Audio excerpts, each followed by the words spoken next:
Squiz Kids acknowledges the traditional owners of the lands on which we podcast, the Turrbal and Kombumerri people. Squiz Kids! It's your daily news fix. Fun, free, fresh. Hello, fabulous Squiz Kids quizzes, and welcome to the Kids vs. Adults Weekly News Quiz. This is your chance to prove who's been paying the most attention to the week that just was. I'm Bryce Corbett. So, how does this work? First, we'll have 5 questions for kids about what's been happening in the world for the past 7 days, then 5 questions for adults. Whoever answers the most correct questions can take the winner's podium. Easy as. Plus, of course, because it's a Friday, we've got all today's birthday shout-outs and all the shout-outs for the weekend coming, including, of course, the birthday reggae tune, because it wouldn't be a Friday without it. Okay, you ready all? Let's do this. All right, kids, here are your 5 questions. Question number 1. There was an election in South Australia over the weekend, and voters decided to stick with the same leader for another 4 years. Which political party won the South Australian election? Was it A, the Liberal Party, B, the Labor Party, or C, the Birthday Party? Wouldn't it be fun if it was C, the Birthday Party? But no, it was B, the Labor Party. Question number 2. Remember Punch, the baby monkey who was feeling a little bit left out and had to play with a plush toy orangutan in a zoo in Japan? Well, good news this week, he's found a real best friend. What is the name of Punch's new monkey mate? And we talked about it earlier this week in the podcast. And I'll give you a hint. It's a short name that rhymes with go and sounds like something you might do to the lawn. Yeah, well done. That was a pretty easy one in terms of hints, wasn't it? The name of Punch's new bestie is Mo. Question number 3. We learned this week that kids in Queensland might soon need to hit the brakes on their e-bike and e-scooter rides, with new laws bringing in fines and even police patrols to enforce them.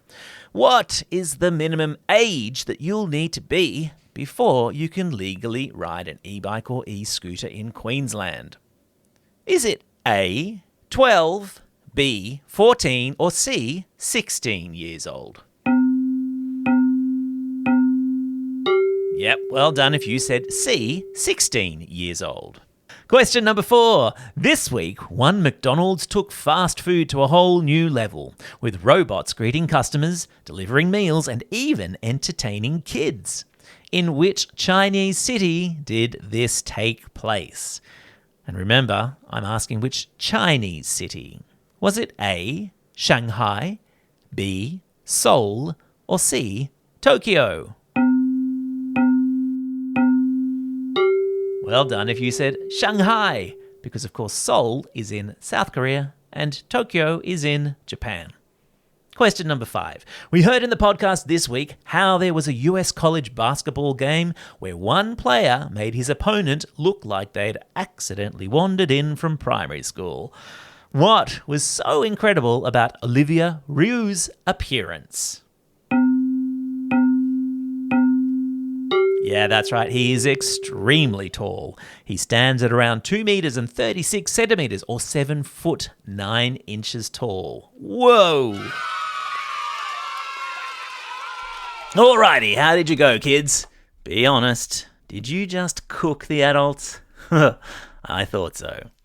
Just before we get into the adults' questions, this weekend Squiz Kids Science Shorts asks a question that's been right under your nose this whole time. Why are humans the only animals with chins? It explores what a chin even is. Turns out that's a bit of a head-scratcher. Why no other animal has one, and what chins might have in common with birthday cake crumbs. Yes, really. You'll find it waiting for you in your podcast feed first thing Saturday morning. Okay, adults. Stretch, hydrate, get ready to rumble. You've got this. Here are your questions. Question number 1. The kids told us that the Labor Party was returned to power in South Australia last weekend. Name the politician who has secured another stint as Premier of South Australia. Yeah, that's right, it's Peter Malinauskas.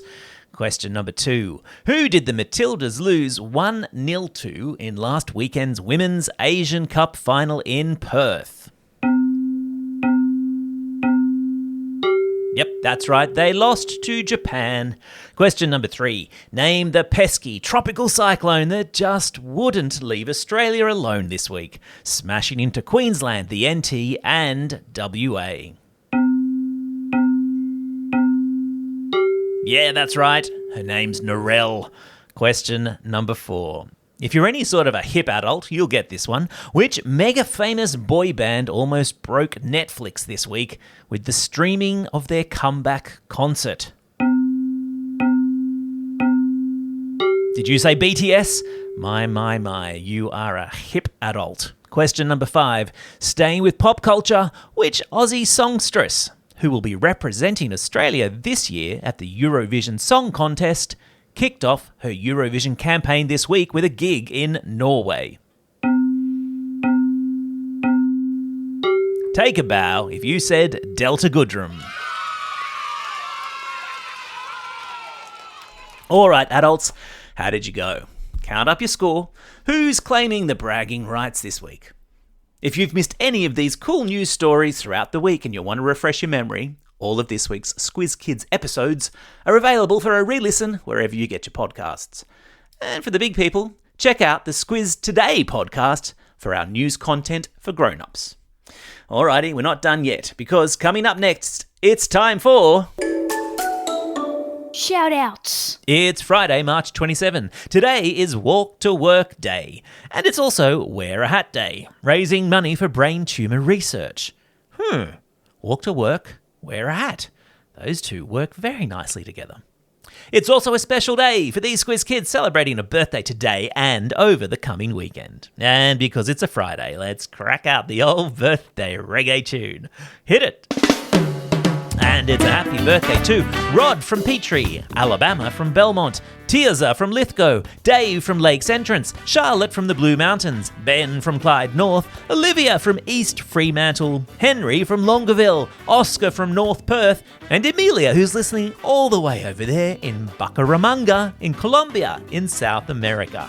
Well, that's a first. Now, don't forget to tune in this Sunday when a new From the Vault episode arrives in your podcast feed. This weekend, we're heading deep, really deep, with the Squiz Kids shortcut to the deep sea. It's a journey into a world without sunlight, where creatures glow, jaws stretch wide enough to swallow prey whole, and survival means adapting to some of the toughest conditions on Earth. It's a chance to explore a part of our planet that's less understood than even the surface of the moon. And it's packed with some of the strangest life forms you'll ever hear about. Find it in your podcast feed this coming Sunday.